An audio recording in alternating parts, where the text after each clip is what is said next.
What's really interesting to me is based on this inherent subjective experience of reality that we are having. If you want to think about the concept of a higher power, higher being, or God, which to me is a placeholder, we're just using these terms without really understanding them. Love is another one. Consciousness is another one. Waking up people is another one. We just throw these things around.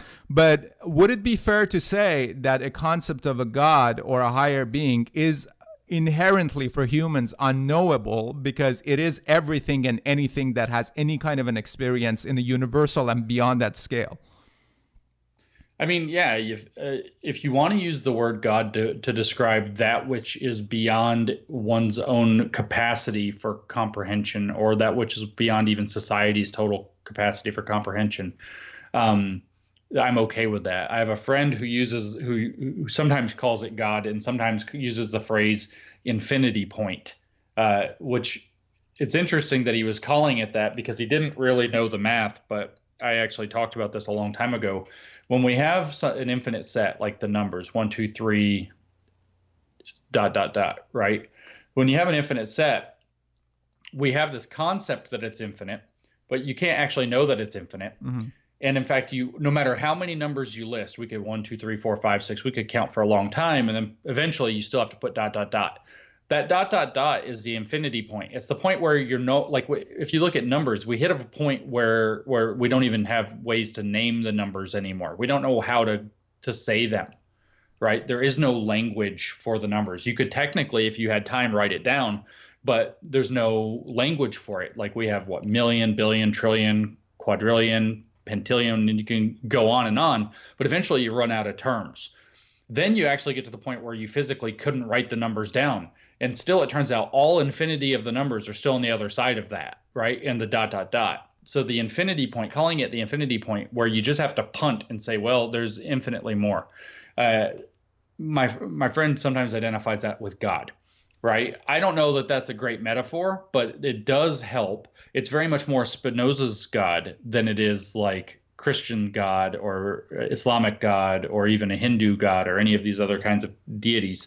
It's this idea that there's more out there than we can possibly grasp. And I really mean that when I say it with infinity point. We cannot possibly grasp or write down those numbers.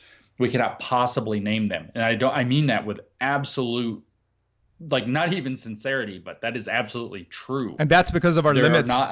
That's because of our limits of comprehension and cognition, right? No, it even goes beyond that. It's also beyond the limits. If you're talking about infinity, it's beyond the limits of physical reality.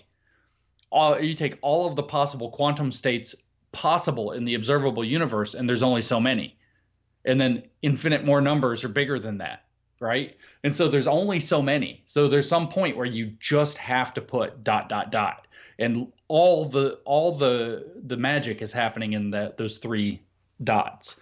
And so within a human, though, it is our comprehension, whether that's individually within our group of peers or our society or humanity as a whole. Different levels, of course, have different kind of ways of looking at knowledge. But there is this point where it's like, well, it's not that we don't know, it's that we actually can't know.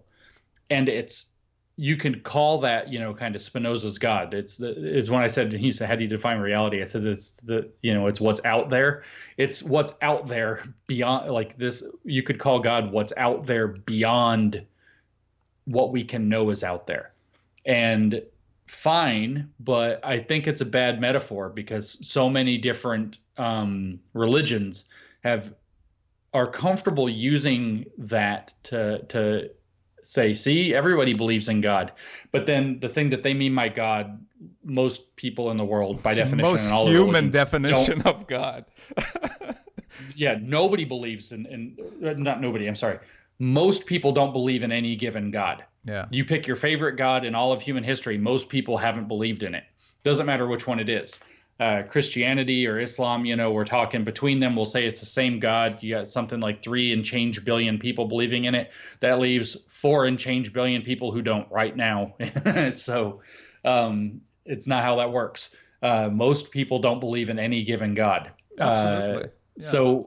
So you have to be careful. My argument since like 2014 or so around that has been, look, if you want to call that God, fine, but you better be ready to acknowledge what you're saying God is, and you've got to be careful because it allows people who are being a little less scrupulous with their definitions to play a bait and switch game and say, see, you believe in God, you're an atheist and you believe in God. And what you mean is this like very abstract kind of what I can't know, that which is beyond me, that which is always bigger than me, that which is inherently beyond my control, and a belief that it works out or something is much of the time. That all that stuff is not the same thing as, what you read about in the Old Testament. No, it's absolutely, just not the same absolutely. thing. I mean, obviously, the gods of Old Testament and Quran and the human God has been, to me, created for the sake of power. Capitalize on it for power, the way that Christianity became the unity of church and state to get into politics. It has nothing to do with what, for example, mystics and Sufis, or, if you meditate or whatever it is that you want to do, or if you want to focus on philosophical aspect of artificial intelligence. That was one of the reasons that I asked, is it by nature unknowable, the infinity that you're talking about? Because some of the argument is that, well, maybe if we have a higher cognition ability in a form of whether artificial general intelligence or something beyond that, beyond the point of singularity, then that can be known. But you're saying that it's unknowable by nature. There's always an unknowable. There's actually a short story, and I'm trying to think of who it's by. It's one of the very famous writers. I cannot think of who it's by, but somebody will be able to figure it out and tell us at some point.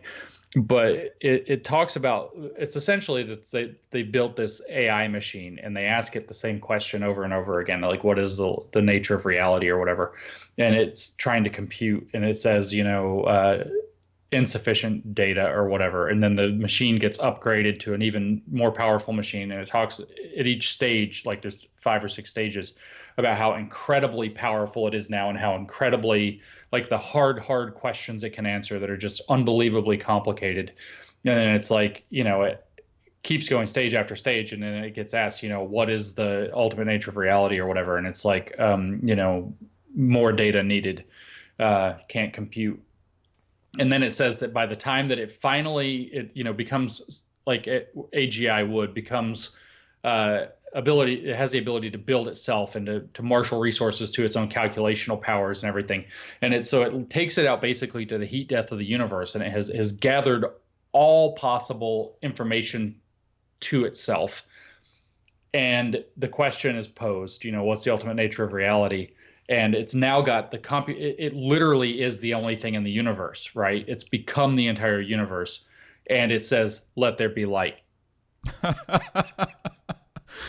Oh, that's amazing. And this is by one of the big writers. This wow. is like Asimov or something like that, right? It's really worth reading. It takes like 20 minutes. I think it was Asimov that wrote it. But so even if you had this super intelligent artificial intelligence, the infinity point still exists. Infinity really is infinity. There's a funny saying that people who study mathematics learn, which is that all numbers are smaller than most. And so it doesn't matter how many numbers, whatever number you think is a big number, immediately I can say, well, think of a number 10 times that big, right? And your number is not that big of a number. Or I could say, think of a number 1 trillion times that big, and your number is now very small.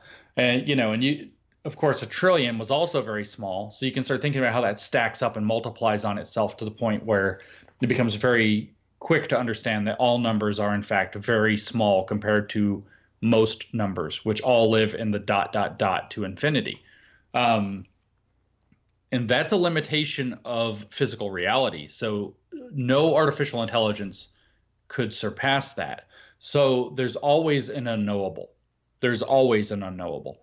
And there's always a bigger than whatever. Even in the story, and like I said, I'm almost sure it's Asimov now, but I wouldn't bet anything on it. We'll confirm. Yeah, we'll confirm that. In that story, it literally takes all the way until it has every conceivable resource of the whole universe dedicated to its computational task, at which point it becomes God and starts the universe over. Wow, that was amazing. That was awesome. It's a pretty cool story. Very. Yeah, very. I have to think even more about it.